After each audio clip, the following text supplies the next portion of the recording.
Hello, it's Tishy and me, and welcome to Living in the Light. I'm so glad that you are here with me. I'm just going to try to fix these little pop ups that make me crazy. And it's so I apologize about yesterday about not doing the video. I'll pick that up another day. But I apologize, but I'm not sorry. Because I got to tell you, I had a wonderful just lunch with a friend, and it was tasting good and it was wonderful. It was actually lunch started at like 4 o'clock, so I don't think it was exactly lunch, kind of supper, or as my friend Helen would always call it, lupper.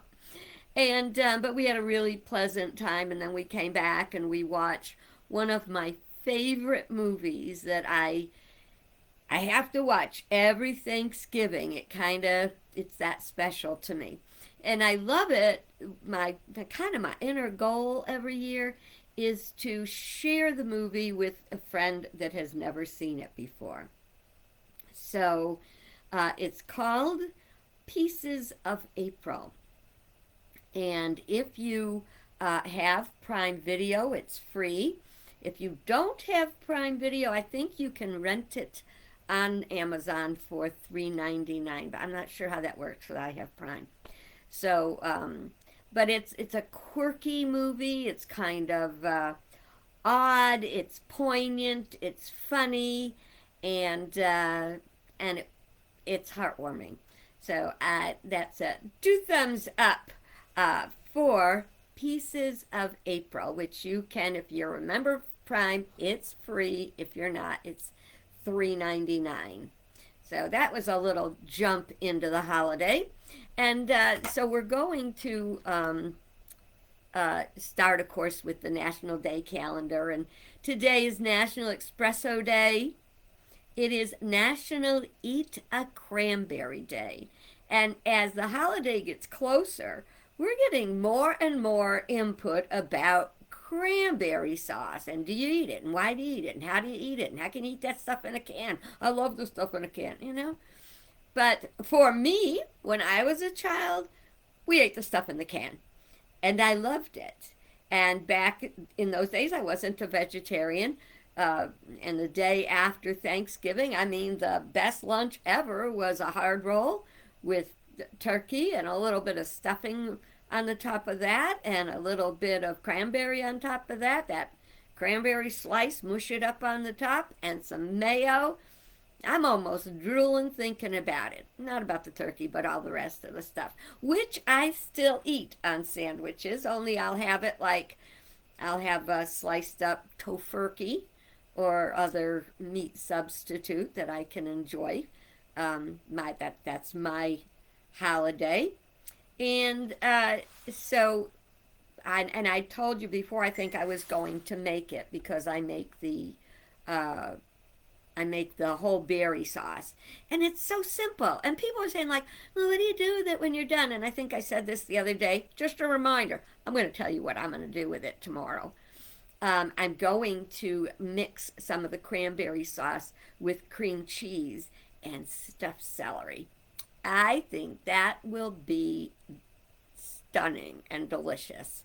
So the cranberries are good, and they're so good for you, and they're full of vitamin C. So yeah, let's hear it for National Cranberry Day, or Eat a Cranberry Day. The past 3 days have been cranberry days in one way or the other. Um, okay, and it is Cashew Day. I have a friend who's a vegan. I don't think I will ever go vegan, but I am a vegetarian, and I like to experiment with some vegan recipes. Nobody's going to take my cheese away from me. That's all I'm saying. Nobody's getting my cheese. So I was making um, stuffed stuffed potato skins, and well, potato skins.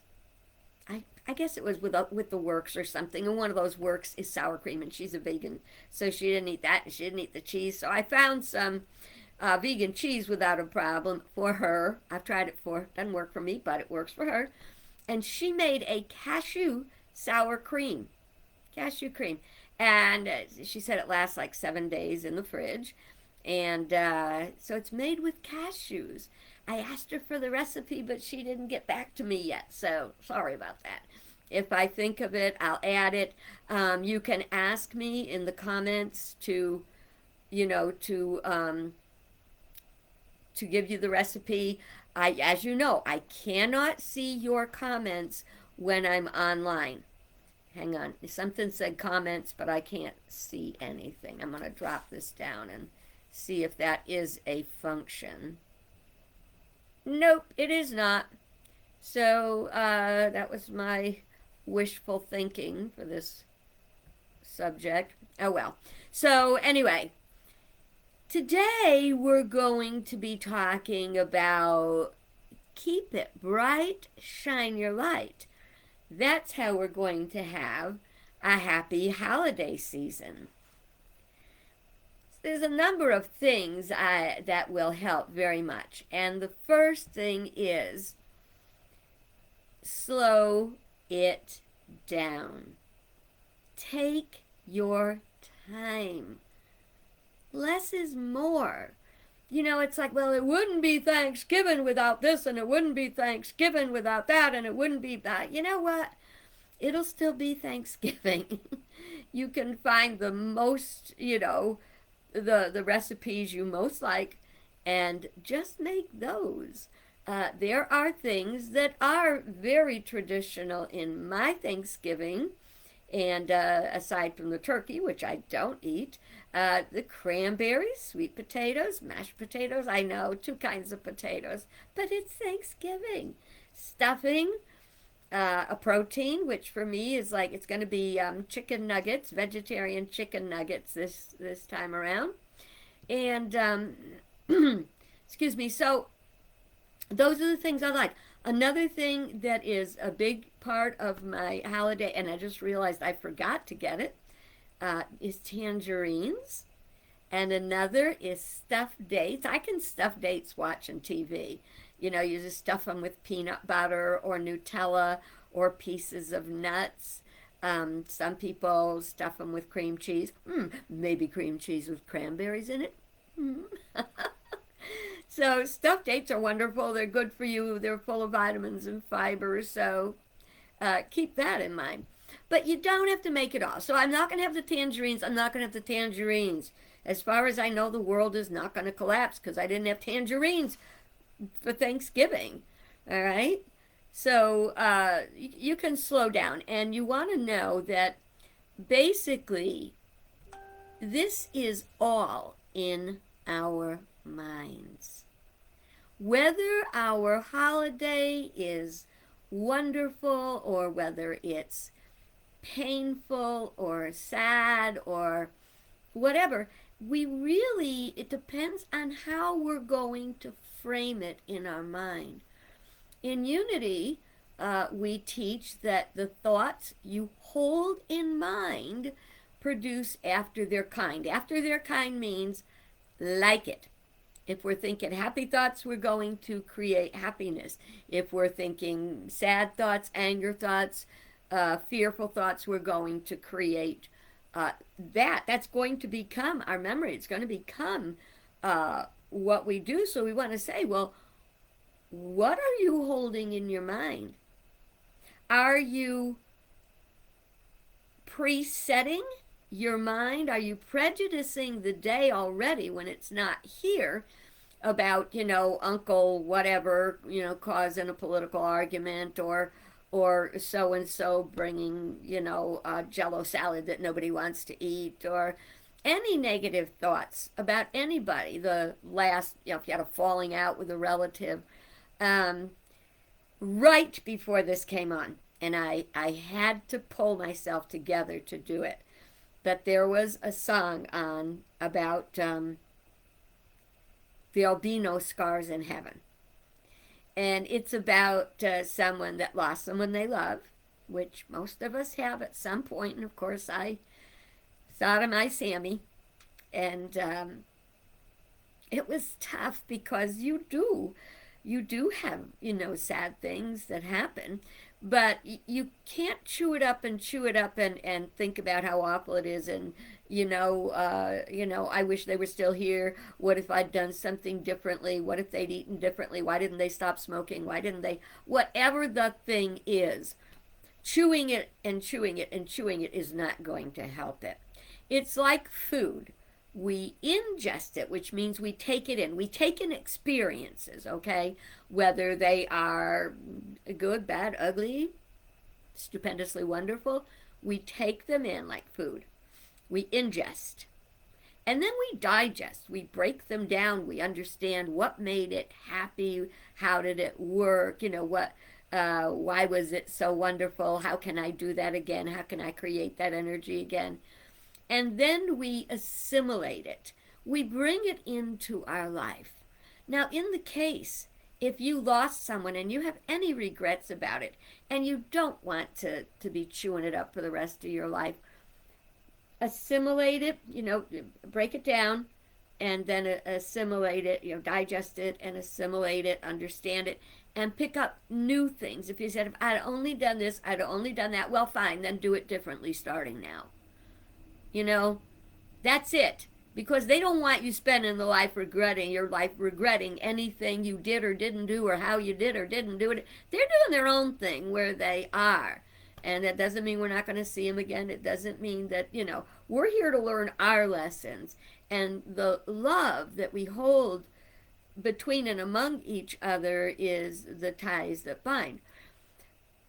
But it did say, we have, it was just such a short time. For just a short time, we have each other. And that's another beautiful Native American prayer. I'll read it to you one day. But as I thought about that, and I thought about Sammy and any fights we would have had and any problems, or, then, you cannot taint the memory by holding any negativity. That's the easy part, though. They're on the other side. Hard part is who we are with now, who we are spending our time with, who we're going to spend our holiday with. Some of us, because of the recent past 5 or 6 years of mindsets and things that we think and believe that are different from each other. Some people, they don't even want to see their relative. And I'm going to say to you, don't do anything you will regret. You may not want to see that person now, but if there's any way, you don't have to be falling all over them. You don't have to like them. But to be cordial and have a pleasant time together, that's the memory you're going to make. And it's much better to have a memory that you feel good about than was awful. I knew it. What do they call that? Hang on a minute. What do they call it? A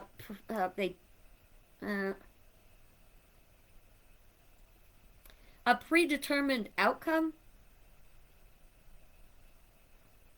Prejudice, judging something before it happens, prejudging, something like that. Don't make it wrong before it even got started, because you have the power to make it right.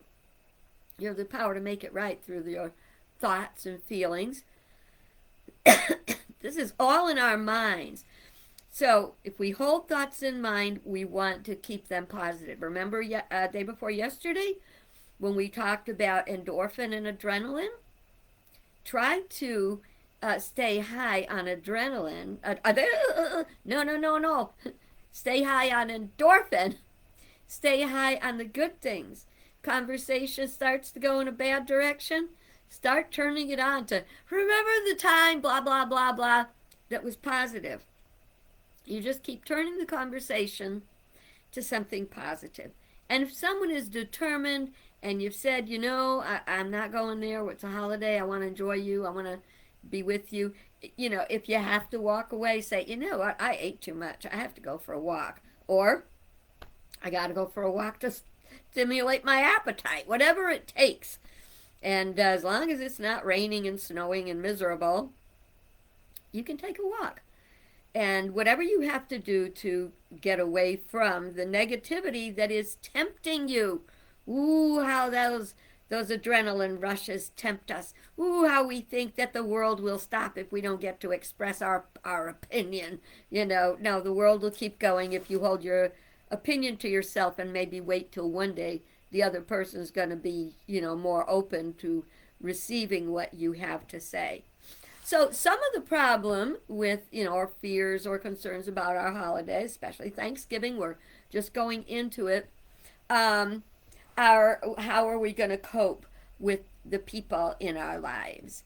And for other people, the question is, how are we going to cope with being alone? Just because you're alone doesn't mean you have to be lonely. Who said that? Who said that if you're alone on a holiday, it's a bad thing? Let it go. Enjoy your holiday. Make it special for you. Enjoy the peace and quiet. Watch a movie. Watch Pieces of April. You know. I am surrounded, and you can't see it here, but I am surrounded by boxes and stuff. I just had, when my friend came over yesterday, she's younger and stronger than I am, and so she was kind enough to take my Christmas ornaments down from the shelf they're on so that I can decorate. So that's one of the things I'm going to be doing, decorating, talking to people. You can volunteer for something if you absolutely don't want to be alone. But I always want to caution people. We say, oh, well, I'm going to go, serve food at the Salvation Army or at the soup kitchen, blah, blah, blah. I'm going to go visit a rest home over the holidays. You know what? These people they need to be uplifted and uh, in exchange with people, on a daily basis, not just the holidays. It's another thing when someone loses a person they love, when somebody dies, that they love, everyone swarms in and they're loving them and everything. And well, by the time anywhere from 2 to 3 weeks to a month goes by, nobody's coming to you and saying, how you doing? I'm thinking about you. I love you. Those are the things that are going to make the difference. It is not at all that hard to be alone on a holiday. If we think about holidays, which is a way of saying, they used to be holy days, right? So holy days, holidays, are a part of becoming whole. So what you want to do on the holy day, is ponder your own wholeness. Write about gratitude for the good things that you have. You can give thanks. I want to tell you another thing. Some people say, Ellen, I'm just not going to cook a fancy meal just for me. You're not? Well, who are you? Don't you deserve a fancy meal? Don't you like to cook for people you love? Oh, do you not love yourself? So if you love yourself, then make yourself a special Thanksgiving dinner. Learn how to make stuff for the days when you will be together with family. Okay, so I hope that gave you some good ideas to bring into your holidays and your exchanges with others. I'm going to also remind you to please stay safe and stay healthy. If you have friends and family members that you will see that are not vaccinated, it would be a kindness to keep your distance. Best thing, don't go at all. If you have to go, mask up and keep your distance. It is what it is. And think I said this the other day, but I want to repeat it. Tristan's grandfather had to go to the hospital for a blood pressure thing. When he got there, they test you. He had COVID. He's already been vaccinated, and still he got a breakthrough. That's what they call it, a breakthrough case. No symptoms. He's not in the hospital anymore. He's gone. But when you think about how many days did he run around contagious with COVID and he didn't even know it? What if he contacted, with someone else? They'll probably be doing tracing, you know, contact tracing now to see. So just because you're feeling good, just because you're feeling fine, just because you're vaccinated, really, that's only a piece of the puzzle. We got to solve this whole puzzle before we're ready to move on.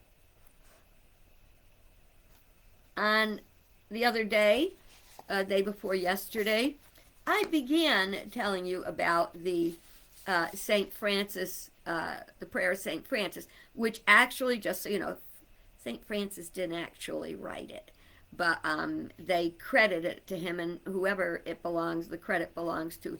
It is a beautiful prayer. Um, 1 second, my little nose is running a little bit. Alrighty. Um, okay, so I want you to, as I read this prayer, I want you to think about it and see yourself, especially with that person that tap dances on your last nerve, and think about this. Lord, make me an instrument of your peace. Where there's hate, let me bring love. Where there's malice, forgiveness. Where disputes, reconciliation. Where error, truth. Where doubt, belief. Where despair, hope. Where there's darkness, your light. Where sorrow, joy.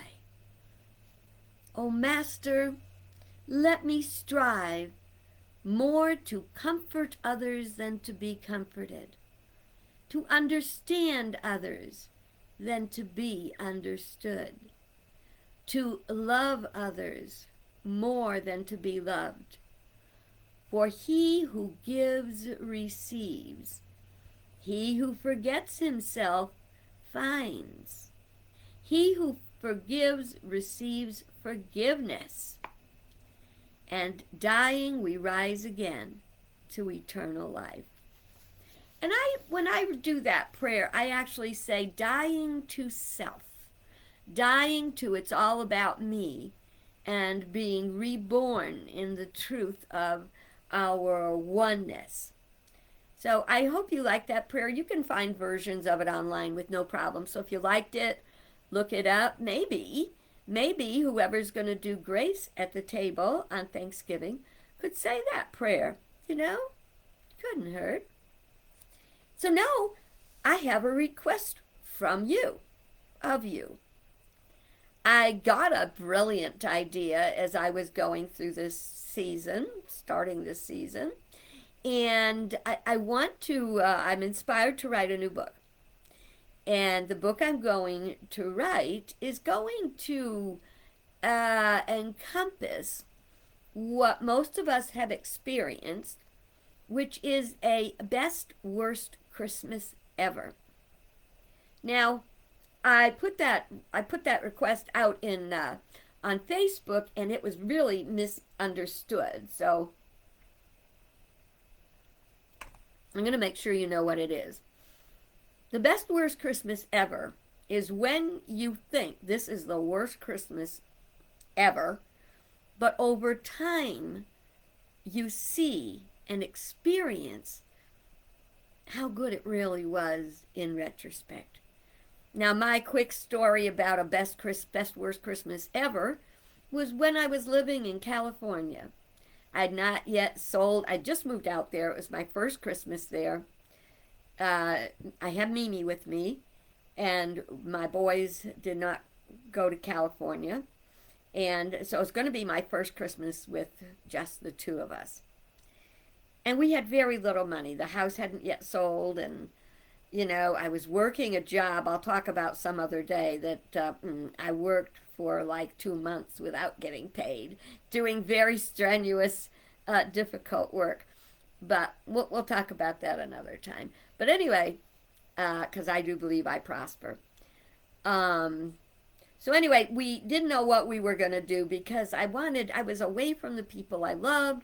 I wanted to send them something. So Mimi and I went to a store called Pick and Save, which, if you can believe it, is cheaper than the Dollar Tree. Yeah, it started at 50 cents. If this is a repeat, you've already heard this story, suck it up. It's worth repeating. And we bought one little thing that cost 50 cents for each member of the family. Now, there was a lot of thought went into each gift because we wanted to make sure it was something they really would have wanted, not a perfunctory, okay, that'll do, give them a candy bar, give them this. I wanted it to be special no matter what. Well, we got the things from the Dollar Tree and we took them home and we wrapped them up. Not the Dollar Tree, the Pick and Save.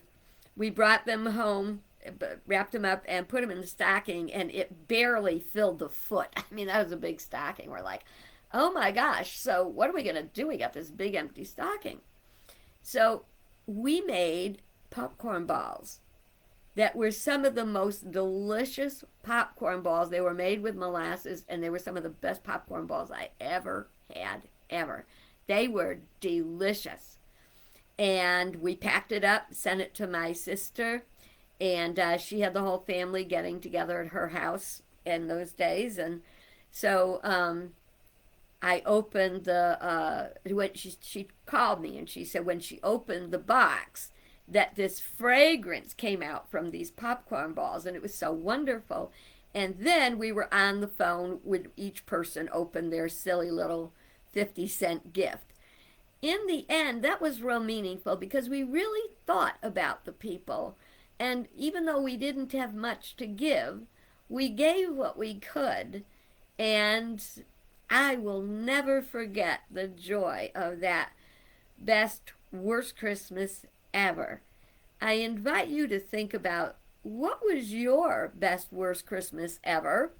And if you would not mind sharing it with me, you can send me an email, private message on Facebook. You could send me an email to revali@aol.com, reveille@aol.com, because I need some inspiration, because I don't want to make it all about one experience. So you think about it. If you got a best, worst ever story, please send it to me.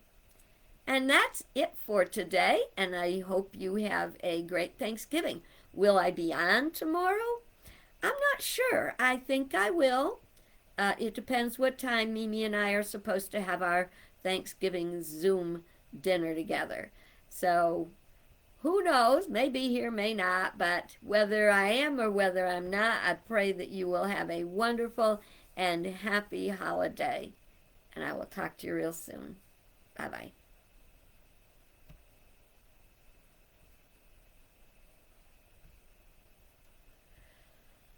Huh?